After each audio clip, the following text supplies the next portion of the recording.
Praise the lord. యేసుక్రీస్తు నామంలో మీ అందరికీ శుభవందనాలండి. ప్రభునందు ప్రియులారా, గమనించండి. తండ్రి సన్నిధి విశ్వాసులు మరియు పరిచారకులు అందరూ కూడా గమనించండి. మరి కొన్ని రోజులుగా సోషల్ మీడియాలో కనుక మనం గమనించినట్లయితే షాలేం రాజు అన్నపై చాలామంది విమర్శిస్తూ ఉన్నారు. ఏ విషయంపై అంటే పూల విషయంలో చాలామంది రకరకాలుగా మాట్లాడుతున్నారు. ఈ విషయాన్ని మీకు తెలియపరచాలని ఈ వీడియో చేస్తూ ఉన్నాను. షాలేం రాజు అన్న పూల విషయంలో ఏ విషయంలో మాట్లాడాడంటే, ఒక దైవజనుడు ప్రస్తావించినటువంటి మాటను అక్కడ ప్రస్తావించి, క్రైస్తవుల్లో చాలామంది చర్చికి వచ్చే వాళ్ళల్లో పూలు పెట్టుకొని వస్తారు. అలాంటి వారిని కూడా అభ్యంతరం చెప్పలేదు. అయితే కొంతమంది సమర్పణ కలిగి ఉంటారు. అంటే ఇక మేము దేవుని కోసమే బ్రతకాలి, దేవుని చిత్తమే చేయాలి అని సమర్పణతో వారికై వారు, మళ్ళా బలవంతం లేకుండా వారికై వారు కొన్నిటిని త్యాగం చేసేస్తారు, వదిలేస్తారు. అంతెందుకండి, హిందూ సాంప్రదాయాల్లో కూడా చాలామంది వారికి నచ్చనటువంటి వాటిని వదిలేస్తూ ఉంటారు. అలాగే క్రైస్తవ సమాజంలో కూడా దేవుని కోసం బ్రతకాలనుకున్న వారికి సహజంగా ఈ లోక సంబంధమైనటువంటి వాటి మీద ఆలోచన ఉండదు. దైవ సంబంధమైనటువంటి ఆలోచన కలిగి సమర్పణ కలిగి ఉంటారు. అలాంటి వారిని ఉద్దేశించి షాలేం రాజన్న మాట్లాడుతూ, పరిశుద్ధులకు తగినట్లుగా అలంకారం పరిశుద్ధులకు తగినట్టుగా ఉండాలి, లోకస్తులు ఉన్నట్లుగా ఉండకూడదని చెప్పేసి ఆయన మాట్లాడుతూ క్రైస్తవ సమాజాన్ని దృష్టిలో పెట్టుకొని మాట్లాడుతూ ఉంటే, కొంతమంది మత ఉన్మాదులు దాన్ని ఎలా మలిచారంటే, ఒక హిందువులను పోలుస్తూ హిందువులను అన్నారని చెప్పేసి వ్యాఖ్యలు చేస్తున్నారు.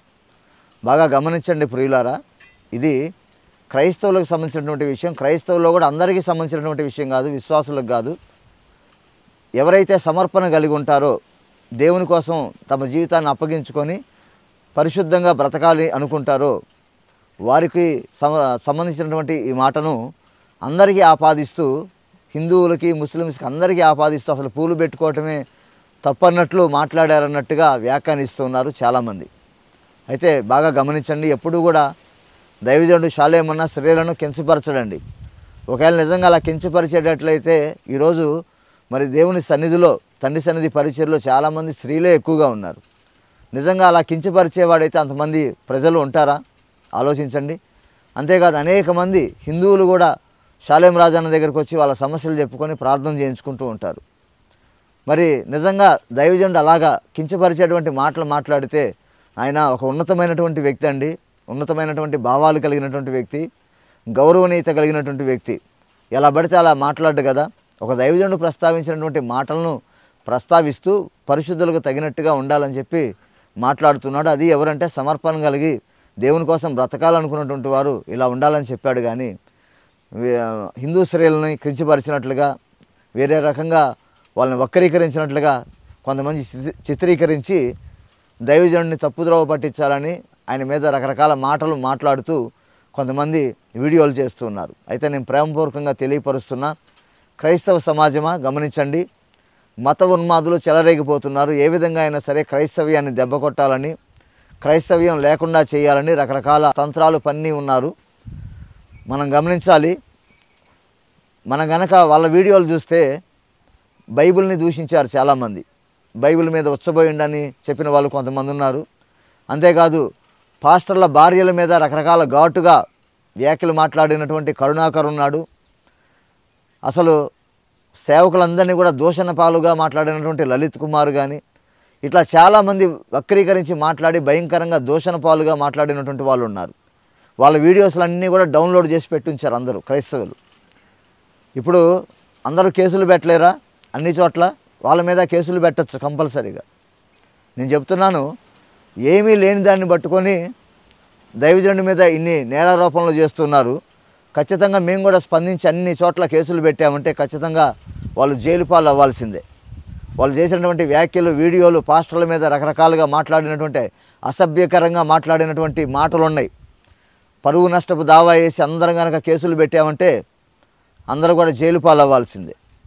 కాబట్టి గమనించి దీన్ని కనుక మీరు అతి చేసి లేనిపోయినటువంటి వాటిని ఉన్నట్టుగా ప్రచారం చేసి మీరు మాట్లాడితే ఖచ్చితంగా క్రైస్తవ సమాజం అంతా కూడా కదులుతుంది.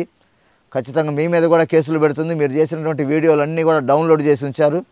ఖచ్చితంగా ఆ వీడియోస్ అన్నీ కూడా న్యాయపరంగా చట్టపరంగా వాటన్నిటిని తీసుకువెళ్ళి మీ మీద కూడా కేసులు పెట్టడానికి క్రైస్తవ సమాజం సిద్ధంగా ఉన్నదని ఒకసారి తెలియపరుస్తున్నా, మీ అందరికీ తెలియపరుస్తున్నా. దైవజనుడు షాలేం రాజన్న గౌరవనీయమైనటువంటి వ్యక్తి.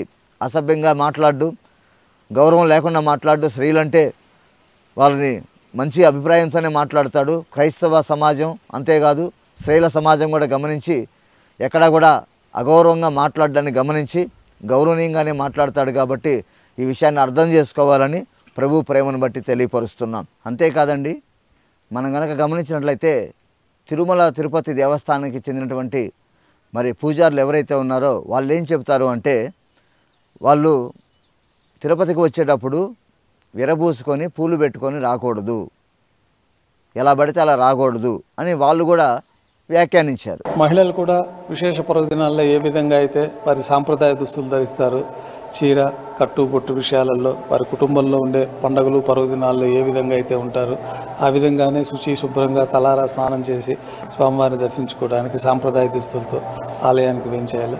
సాధారణంగా ఇటీవల కాలంలో జుట్టు విరబోసుకోవడం అనేది ఎక్కువగా ఉంటుంది. జుట్టు విరబోసుకోకుండా చక్కగా జడ వేసుకొని స్వామివారి యొక్క దర్శనానికి రావడం అనేది మన హిందూ సనాతన ధర్మం సాంప్రదాయాలుగా ఉన్నాయి. అట్లాగే తిరుమల క్షేత్రంలో ప్రత్యేకమైన నియమం ఉంది. ఇక్కడ ఉండే పూలన్నీ కూడా స్వామివారి కైంకర్యాలకి అని చెప్పి పెద్దవాళ్ళ కాలం నుంచి అనాదిగా ఆ సాంప్రదాయాన్ని పాటిస్తూ ఉన్నాము. కాబట్టి తిరుమల క్షేత్రంలో ఎక్కడ కానీ పూలు అమ్మినా అట్లాంటివన్నీ కూడా కొని స్వామివారికి సమర్పించుకోవాల్సిందే. కానీ వారు సొంతంగా తలలో పూలు పెట్టుకొని రావడం, వివాహం చేసుకున్న వారు కూడా మెడలో మాలలు వేసుకొని శ్రీవారి ఆలయంలోకి రావడం, అసలు తిరుమల క్షేత్రంలోనే ఈ మాలలు ఇతరత్ర కార్యక్రమాలకి పుష్పాలు వినియోగించరాదనే నియమాన్ని గతకాలం ఎంతో కాలం నుంచి అందరూ పాటిస్తూ ఉన్నారు. మరి వాళ్ళకి ఒక పద్ధతిలో క్రమం ఉన్నప్పుడు క్రైస్తవులు కూడా ఒక పద్ధతి క్రమం ఉంటుంది కదా.